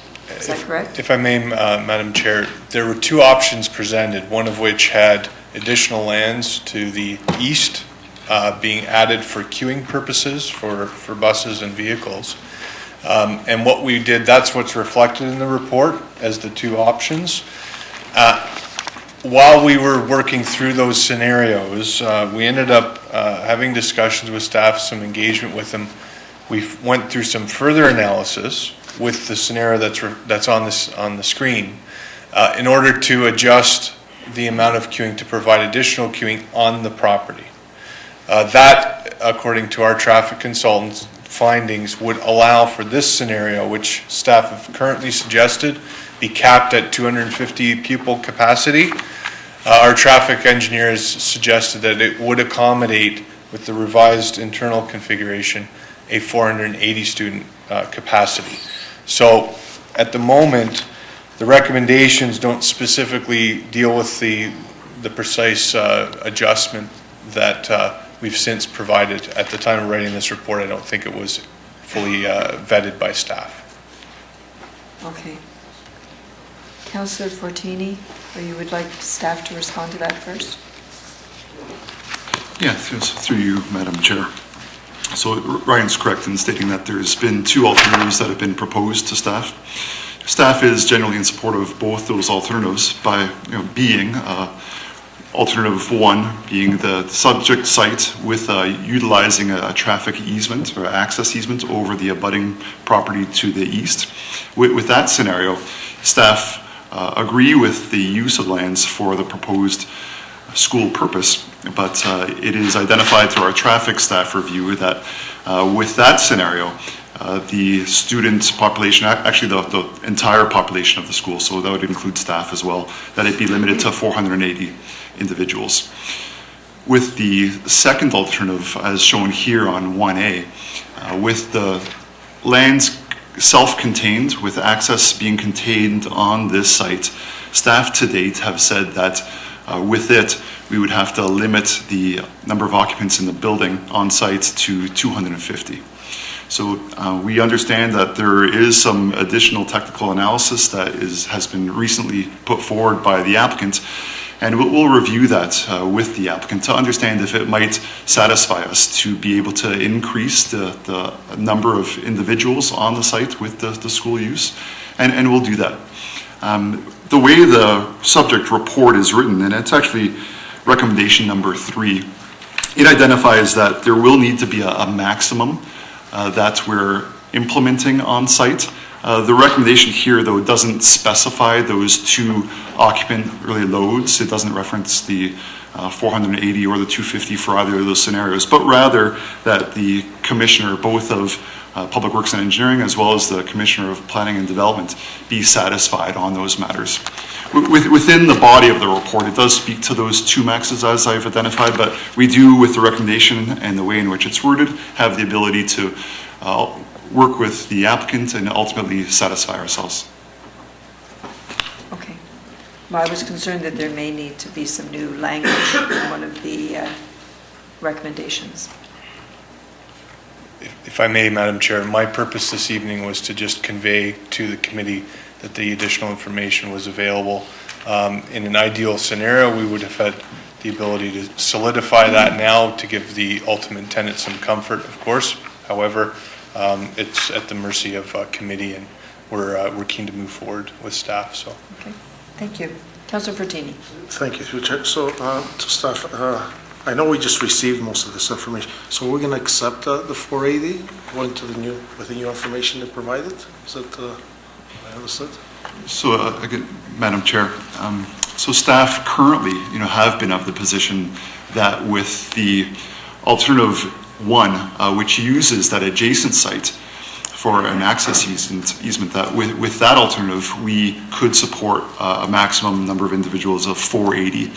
So rather what is proposed really now, or by way of the relatively recent information received, the applicant is asking for really a max of 480 students to be students and staff to be allowed on the site with utilizing solely the site itself for access and egress purposes, and not utilizing that abutting site. So currently, really, we have not satisfied ourselves that we can be agreeable to that, but we will look at this new information to understand if we can ultimately be satisfied in increasing the numbers. And sorry, through the chair, is that because of the traffic flowing through? What they did, did we do a traffic study? Through you, Madam Chair, the traffic study was received from the applicant, and we had reviewed it, come to our conclusions based on it, but what is now received is some really addendum information to allow us to understand some tweaks, if you will, to that study. Okay, so yes, we're going to refer it back. But we don't need to refer it back back. because this gives them permission to continue the conversation. Okay, that's good. Okay, you'll move the recommendations, Yes. Councillor Pertini. Yes, Councillor Sprovieri. Madam Chair, so the building itself can accommodate the 480 maximum, no problem. So it's just a matter of having the traffic circulation in a manner that it's not going to cause problems on the road itself. And so when you come back, when this comes back to council next week for approval, will you have enough time to have reviewed the new information so we can, so the council can make a decision as to whether the numbers, what the numbers should be? Through you, Madam Chair, I can't speak for our traffic staff, as to how much time they might need to review this information, have that additional dialogue. The matter does, the way it's worded currently within this report, we don't have to quickly understand this new information and come to a decision very quickly in time for council. Rather, really, it's set up such that staff will be making the decision based on the technical information, and will be really including provisions within the zoning bylaw, ultimately, that will come to council at a later point in time for enactment. So if there's a dispute between staff and the applicant on the numbers, you cannot agree on this new traffic study, and that you may not be able to accept it, then council will have an opportunity to deliberate on that when it comes for the zoning bylaw. Through you, Madam Chair, that's correct. There could be some delegation at that time to council as staff is bringing forward the enactment of the zoning bylaw. Yes. Okay, so we can move forward till that time and then make a decision, whatever. Okay, that's fine. Thank you. Thank you. Councillor Dillon. Hi, yes, thank you, Madam Chair. Just a question for the delegate. Is there a timeline, deadline, cutoff time that you have to prepare for 250 or 480 students? Through you, Madam Chair, to the question, we have been sort of, for lack of a better word, running up against the wall in terms of timing for this project, which staff would be well aware of. Ultimately, the intention was to try to have certain matters in place. The tenant is keen to have the capacity with students and with pupils at that 480 person capacity. And that is a bit of a concern in terms of timing. They had every intention and had the desire to sort of move through the planning process and ultimately kick things forward in this coming school year. That has obviously been put into significant jeopardy as a result of just working through the process. It takes time, but I mean, obviously, this evening we would want to be able to move forward as quickly as possible. The tenant is here listening into the discussions, and they're quite keen to continue to move forward in the most expeditious way, and to the point of we're keen to work with staff to try to get that capacity to meet the needs of what the tenant is looking for here. That's of the utmost sort of interest and concern, and we appreciate the nature of the language. Actually, it's a commendable approach that staff took. Again, our view at the moment with our engineers' work is suggesting that within the confines of the site, with some internal adjustments, we can accommodate that full capacity, which is what the tenant's desiring. Sooner the better. Sooner the better. All right. I think we hear that on all the applications. Councillor Fortini. Councillor Dill, so to start there, will he have a long procedure? Will he have enough time before the new school year to do all this, or it's going to carry on? Through Madam Chair, through discussions with the owner, we do understand the timing sensitivities that they obviously bring forward and make us aware of. There is a set of dates. I don't have access to those right now. That we will strive to meet with them as far as coming forward as quickly as possible, bringing a zoning bylaw transmittal report forward to council for your consideration and enactment. I can't comment specifically on the school year and achieving certain milestones by then, but staff is obviously committed to proceeding as quickly as possible. And we've made both Ryan and the owner aware of really our intent to do that with them, understanding their sensitivities. But there have been technical items for us to deal with here that were significant, so requiring some time. Just one more quick. The traffic that we're going to be doing the study on there, since we put those signs, no heavy trucks going down Torbram, I got my shop right there on the corner in Walker and Clark. Does that affect the traffic flow now? Because I cannot go south on Queen Street on Torbram? Because I noticed now in the last 2 or 3 months there is more traffic than it was in the past, because what they're doing is cutting through. They can't end up on Torbram. Will this affect anything to them? Well, Councillor Fortini, I think it's our Public Works and Transportation staff that are best to respond to that. And through you, Madam Chair, with respect to Councillor Fortini's question, we haven't completely taken a look at exactly what the entire impact to the Torbram Road is, but certainly with Coventry and with Queen Street and Airport Road, it shouldn't present a problem with the 480. Okay, thank you. Okay. Councillor Sprovieri. Thank you, Madam Chair. Well, I like to, and I know that the traffic study is very important. It has been revised.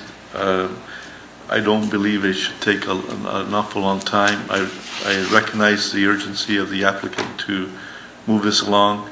So I will move that staff come back to council with an answer as to whether this revised study is adequate or not, and give us, at least let us know if there's a huge problem with the study, so that we can make a decision at council next week. So I'd like to direct staff that we get some indication at council as to whether the revised study is adequate or not, Madam Chair. And I'd like to put a motion to that effect if necessary. Okay. So it's a motion that staff report to council on May the 24th. On a status of the transportation study. Right, okay. Traffic study, yeah. Okay, so can we add that to the recommendations as printed? Mr. Clerk, all those in favor of the amendment? No, I don't need a secondary committee. All those in favor of Councillor Sprovieri's motion? That's carried. All those in favor of the recommendations moved by Councillor Fortini as amended? That's carried. Thank you. Thank you. Our next delegation is Nitesh Kumar and Ranjit Dhaliwal. And they're here to speak on item 7.5. And Councillor Dillon, you withdrew that from consent, so we'll bring that report forward. Welcome. Thank you.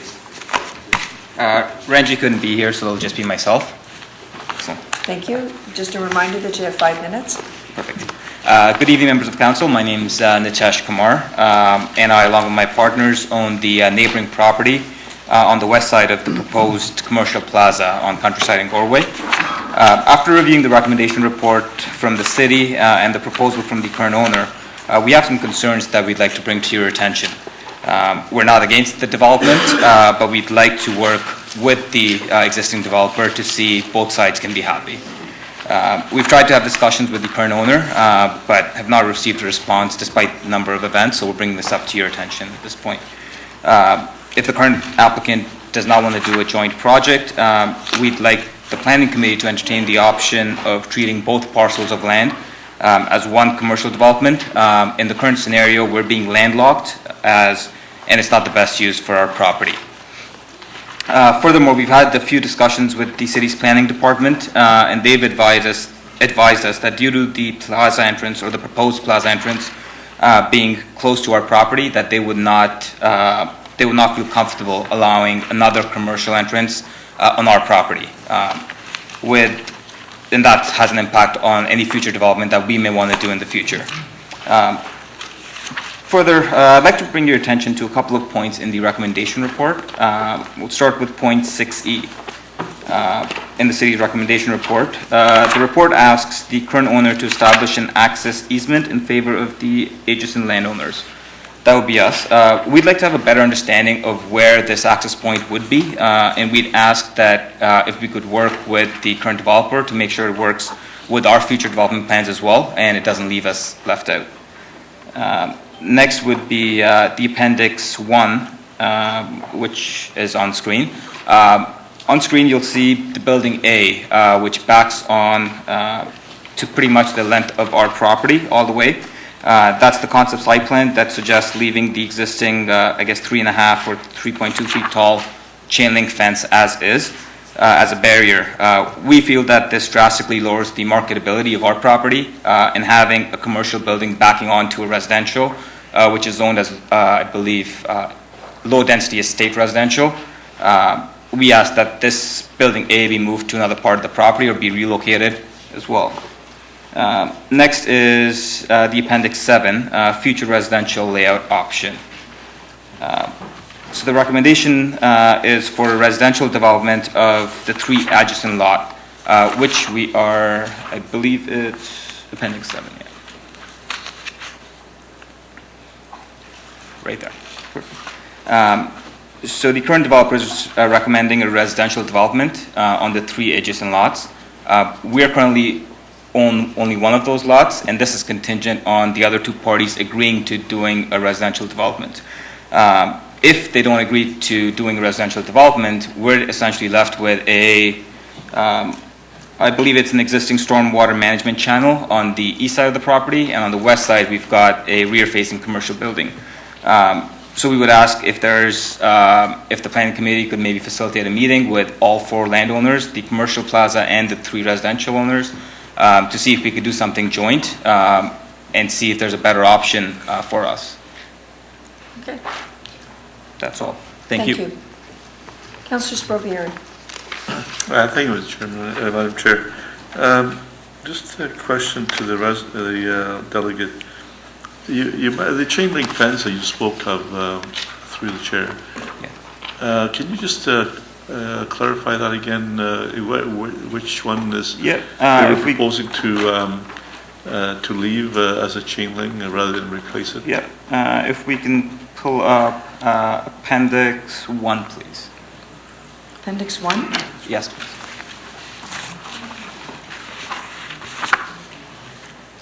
So if we zoom in, on the left-hand side is Building A, and right behind it, I believe it's 5 meters back, it says existing chain link to remain. And that's about a 25-year-old, almost broken chain link fence that's rusted. Is that the one that's behind the residents' home? Yes, that's where we would be, on the other side of that chain link fence. That's correct. And staff is agreeing to that with that? So through the chair? With retaining, my understanding is that a proper masonry wall would be required right around the usual commercial sites are required. Is that going to be a requirement in this case? So that is correct through you, Madam Chair. typical requirements that would apply in this case as well, understanding if it was that the adjacent lands owned by the delegate are to stay residential, then a masonry wall would be put up. With those lands being subject to some redevelopment, potentially, so staff really would look at some alternatives to that interface, and potentially a lesser treatment of wall, so a solid screen wood wall, perhaps, in this case. We understand that there is some redevelopment potential for those lands, and it might be that the typical masonry standard wouldn't be best in this case, given that some commercial development could occur on those abutting lands, and you would not want that treatment between the two commercial properties. I understand that. I'm sure the resident understands that also. So you through the chair, you have intentions of also applying for rezoning for We're open to options, but at this point, we're landlocked, because if the adjacent landowners don't agree to the proposed subdivision plan, then we're left with a stormwater management on one side and the back of the building on the other side. So if the development plans don't go through, if we were to even try to sell our property, people are going to look at it and be like, well, why would I move into the back of a plaza? Mm-hmm. And so we're left as is.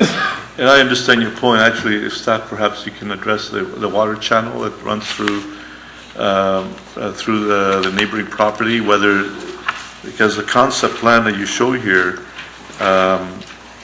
does that retain the water channel, or is that are you showing a lot on that channel in this concept plan that you're providing on page 7517? So through you, Madam Chair, again, with respect to that tertiary plan that it's identified on 7.5-17, the channel would remain for stormwater management purposes. It's anticipated that it is not such a significant channel whereby you wouldn't be able to have a road crossing over it, really providing access from the access shown on the tertiary plan and terminating in the cul-de-sac as shown as well. So that is what was envisioned as some potential redevelopment of those adjacent sites. That water channel, I'll note, is essentially halfway between not the delegate's property, but one property further over to the west. And so it travels essentially through the middle of that further westerly site. And so some further development, I guess, proposal that would ultimately come forward to the city for a review, it'll have to look at in more detail some of the engineering that would be needed as it relates to that channel. But we understand at this point in time that it wouldn't necessarily negate the ability of a road to cross over it. Okay.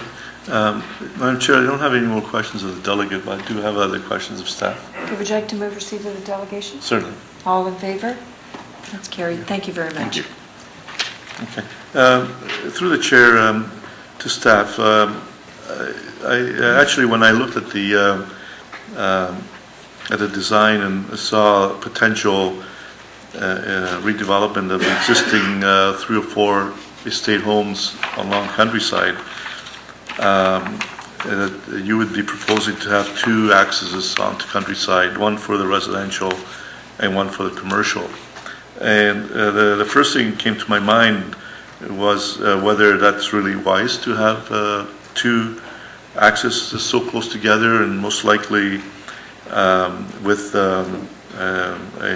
realizing countryside is a 4-lane road, and it's going to be a major roadway, and whether having 2 accesses is actually wise, or whether we try to look at having 1 access, that a shared future access for both the plaza and the neighboring residents, where they can potentially redevelop their properties sometime in the future if they wish to, or they can remain as residential, whatever their choice is. So can you look at that through the chair to see whether 1 access would be adequate, and try to redesign the plaza so that building can be relocated and the access be put on closer to the property line of the neighbor next door. Can that be looked at and see if that can work? And then most likely that you wouldn't even need any kind of fencing, or at least a privacy fence on a temporary basis probably would be adequate.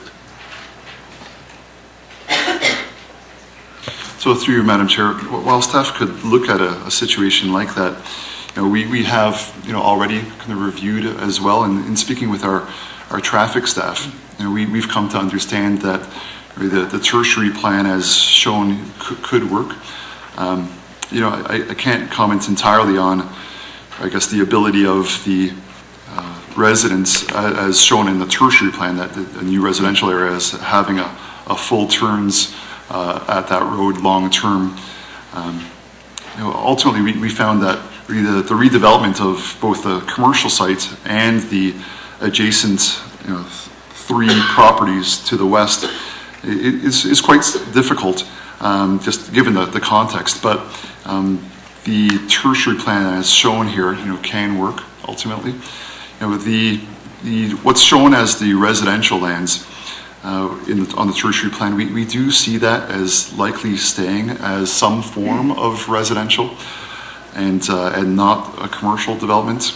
We through the application itself have asked for the applicant to provide for us a market impact study to speak to really the amount of demand that exists for commercial development in the area. And while we're satisfied that the proposed commercial development is appropriate, we found that it's unlikely that there would be additional demand for commercial development in the area as well. So we do foresee it developing for residential purposes ultimately. And in a form like what we've shown here, we've found to kind of be achievable just with a cursory review, and it would have to be looked at a little bit more through the fullness of an application to be submitted. Okay, so then I would ask that at the least there should be a wooden privacy fence on the plaza property for the benefit of the residents, so he does get privacy in his backyard from this commercial activity. So if that's sufficient for you, we would ask that they would install a wooden privacy fence on the plaza property, so that the plaza owner would be responsible for that fence, if that is okay for you. I absolutely understand that and appreciate your concern, but the challenge becomes on our end is the proposed commercial plaza is proposing a rooftop play area for a daycare. We're not sure how high it's going to be. We've got a bungalow, a one-story bungalow, so a 4-foot wooden fence. We can still see the building, right? The building's not going to be 1 story; it's probably potentially 2 stories. So if it could be higher or a wooden fence, if that's what it is, it's fine. Well, normally it would be a 6-foot fence along the, would it not? Would it be 6 feet? Norman? Through the chair, yes, that's right. It would be, it's 2.2 meters, I believe, so a little taller than the 6 foot. Okay. Yeah, okay. And thank you, Nitish. The other question I had through the chair, I'm really kind of surprised that there's no one else, that the people back onto the proposed development have not shown up. I just want to know whether those people, I know that when we did the public meeting, those houses were under construction and there was nobody living there in those homes. And I'm just wondering whether the people have been notified that are affected, because we certainly don't want them coming here after the fact and saying, how come we were never notified of the proposed development behind our houses? And through you, Madam Chair, we have taken steps to notify those residents who have recently moved into the area of this meeting and of the recommendation report coming forward. So we sent what we call our public meeting follow-up letter advising them of this meeting date today. Okay. And the last question is in regards to the high design requirement because of the nature of the community. I see in the report that you have made provisions that you require a very high standard as intended right from the beginning. And but normally we usually get a rendering of the in a report, but I don't see one in this report. Is there a reason why it's not included, the renderings? Through you, Madam Chair, we are currently still working with the applicant to finalize those elevation drawings. It's more of a site planning matter, but we're working through the high-level concepts through the urban design brief. So once that is approved, we'd be able to bring forward the bylaw and then have the site planning process go through. So you'll have it for us to see the passing of the bylaw then? Do you have them available? We can, yes. Great, Gina, great. Thank you. Councillor Sprovieri, would you like to move the report? Certainly. All those in favor? That's carried. Next item is 7.6. Councillor Dillon, you withdrew that from consent. I want to get a recorded vote on it. You want a recorded vote on 7.6. It's Forest Side Estates Incorporated to permit residential development consisting of 256 apartment units, 19 freehold townhomes, 53 front-loaded townhomes, 4 semi-detached, and the proposed extension of Pelletier Drive. Oh, that's on the, in the Ward 8. That's in tax there? Yeah. Madam Chair, recorded vote's been requested on item 7.6. The staff recommendations as moved. All in favor, please stand to be counted. Showing in favor is Councillor Fortini, Councillor Bowman, Councillor Medeiros, Chair Moore, Councillor Sprovieri, Councillor Willens, and Vice Chair Councillor Gibson. All opposed, please stand to be counted. Showing opposed is Councillor Dillon. Madam Chair, that motion carries 7-1. Okay. Thank you. Next item on the agenda is 7.7. Oh, we dealt with that, sorry. 8.1, the Cycling Advisory Committee are in consent. The referred matters information is here. Councillor Pelletier did not ask for it to be deferred. It's in response to a question that he asked. Someone like to move receipt? Councillor Dillon, all those in favor? That's carried. 15.2? 13.2 is correspondence. Someone like to move receipt of that as well? Councillor Dillon, you move that as well. All in favor? Good to see some hands there, folks. That's carried. Thank you. 10.2 is a discussion item on the facade and building improvement at 166 Main Street. Councillor Gibson has moved the original recommendation. All those in favor? That's carried. 11.1 was referred, I believe, was it not? Dealt with that. No notices of motion. 13.1 and 13.2 were dealt with. Councillor question period. Are there any questions from members of council? Seeing none. Public question period. Is there any questions this evening from members of the public on a matter that was on this evening's agenda? Seeing none, there's no closed sessions. Those three words we like to hear most. Motion to adjourn. Councillor Willens, all those in favor? That's carried. Thank you, everyone. Safe drive home.